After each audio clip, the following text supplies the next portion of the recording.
Hello everyone, how's it going? Welcome back to the Rideshare Hub. My name is Dylan and thank you so much for coming by. So before I get into this video, into this topic, we're gonna dive right into ratings on Uber and Lyft. Do ratings matter? I wanna hear your guys' thoughts.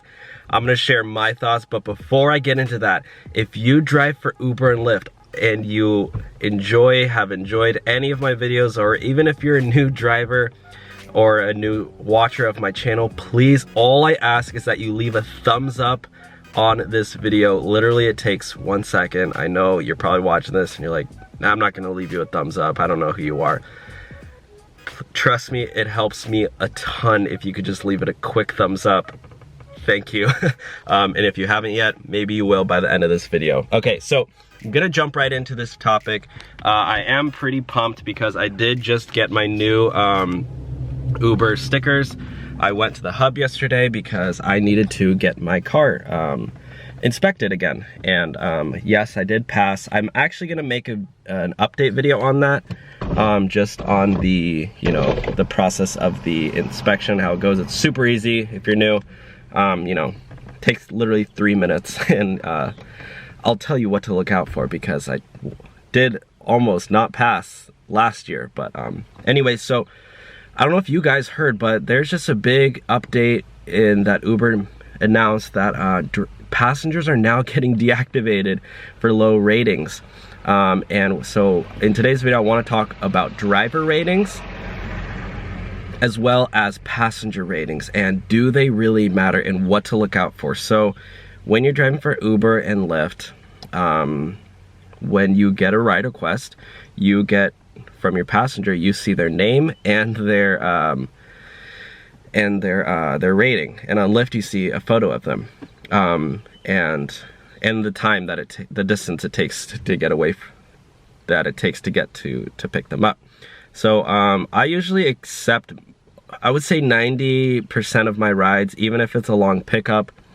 Like you guys know, I only drive part-time, so when I'm driving, I pretty much accept every ride. I'm not sitting out all day waiting for, calculating all my miles, dead miles and stuff. I pretty much just do this to make extra money and also to get good feedback from passengers and also to build up my subscribers. I usually tell my passengers about the channel, and some of you guys are actually my passengers, so thank you for coming back.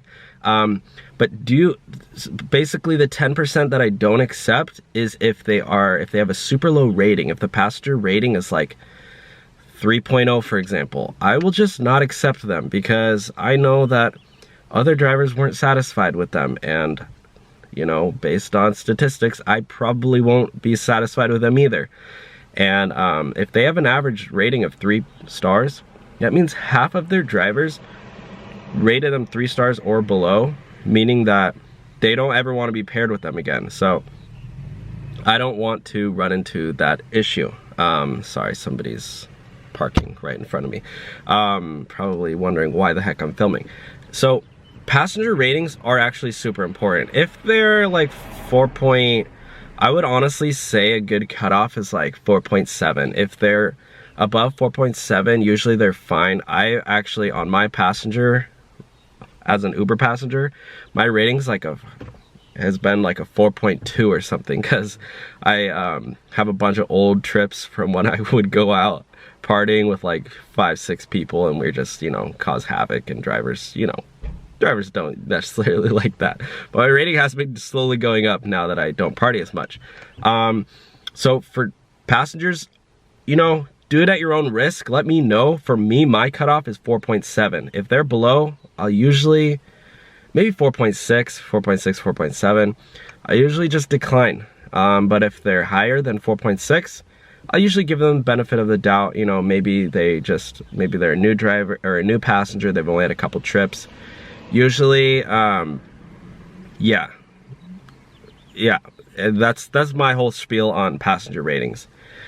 I will be interested very much to see if passengers do get deactivated and what the cutoff for Uber is. For let's hop into driver. This is a really easy transition because I know for a fact that The Uber driver cutoff is around 4.6. So something that Uber announced when they started deactivating passengers just recently is that they are, before they deactivate them, they will send out instructions for passengers on how to improve their rating. So that is also what Uber does. Before they deactivate you, they'll tell you, hey, you know, your ratings are low, here's how to improve. I've seen the screenshots. I haven't personally got them. You know, I'm at a 4.96, you know, no flex, casual flex. But I do know people who have been deactivated or are on the verge, and they do get these text or messages in the Uber driver app saying, you know, the messages portion, where Uber will basically tell them, hey, you know, multiple of your passengers have rated you low, here's how to improve your ratings. They recommend you to like provide water and snacks and stuff, and like drive the speed limit. Yeah, I don't know, there's a whole thing, but 4.6 is the cutoff for drivers. Does it really matter? If you guys know me, this is my car here, which I do keep in Southern California, which that's where I'm at right now. But I am back and forth a lot. I do travel quite a bit.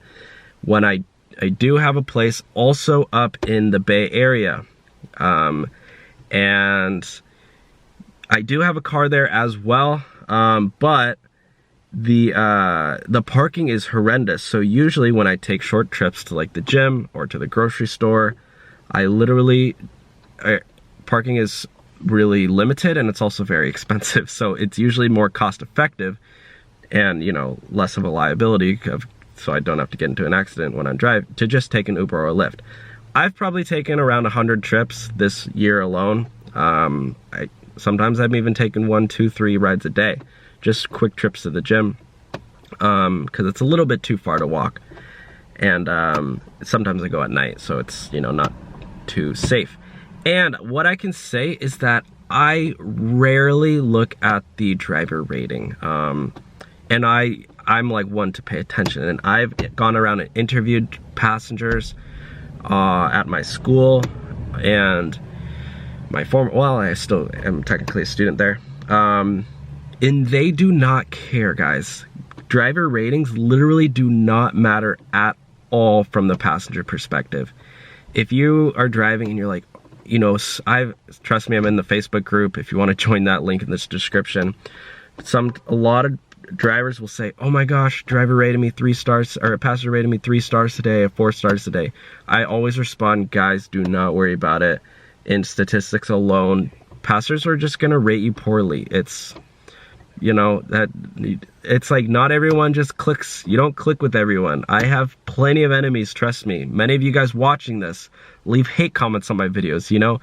I brush them off. I don't care, because most of them are positive. You know, if I'm making videos and like 90% of them are hate comments, then yeah, maybe I'll switch it up. But if only, let's say 10 to 20% of you guys leave hate comments, because I know one of you guys watching this has left a hate comment before on my video, or maybe you're writing one right now. I don't really worry about it. And it kind of works the same with Uber and Lyft.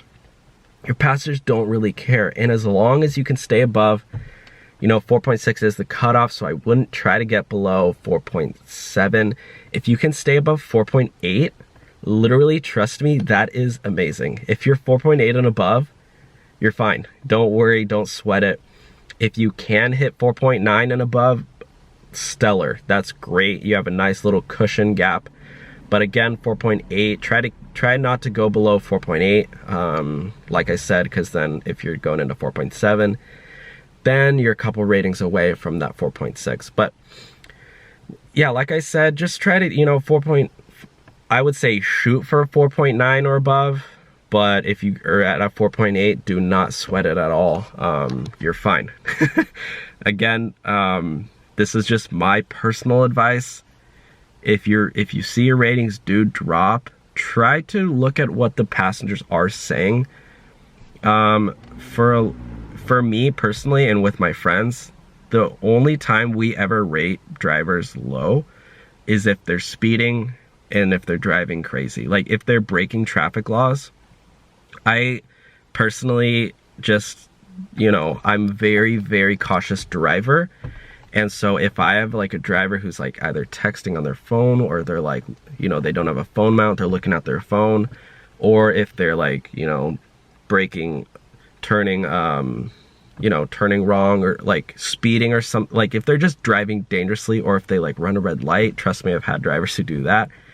I always rate those I know like some of you guys, this might be a little controversial, some of you guys be like, oh my gosh, I can't believe you did that. But I actually rate them 3 stars because I don't want to be paired with that driver again, because yeah, I know it's like, you might say, oh, you know, that driver, it's a normal mistake. Yeah, I know, I get it. But at the same time, I need to look out for my personal safety.